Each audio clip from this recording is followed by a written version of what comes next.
Hello everyone, welcome to అమ్మ blogs and kitchen. ఈరోజు చాలా టేస్టీ అయిన గుత్తి వంకాయ కారం ఎలా చేసుకోవాలో చూద్దాం. చాలా కమ్మగా టేస్టీగా ఉంటుంది. ఇలా ఒకసారి ట్రై చేయండి. ముందుగా పొడవు వంకాయలు తీసుకొని పసుపు ఉప్పు వేసి 5 మినిట్స్ వాటర్లో పక్కన పెట్టేసుకోవాలి. తర్వాత కారం, జీలకర్ర, సాల్ట్, అలాగే వెల్లుల్లి వేసి బాగా మెత్తగా ఫైన్ పేస్ట్ లాగా చేసుకోవాలి. 1 టేబుల్ స్పూన్ కొబ్బరి పొడి కూడా వేసుకొని ఫైన్ పేస్ట్ చేసుకోవాలి.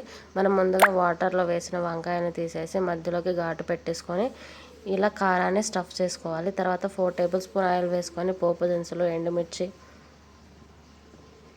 ముందుగా స్టఫ్ చేసుకున్న వంకాయలను కూడా వేసుకొని బాగా మూత పెట్టేసి మీడియం ఫ్లేమ్లో పెట్టుకొని ఉడికించుకోవాలి. తర్వాత మిగిలిన కారాన్ని కూడా వేసేసుకొని కరివేపాకు, కొత్తిమీరతో సర్వ్ చేసుకుంటే ఎంతో టేస్టీ అయిన వంకాయ కారం అయితే రెడీ అయిపోయింది.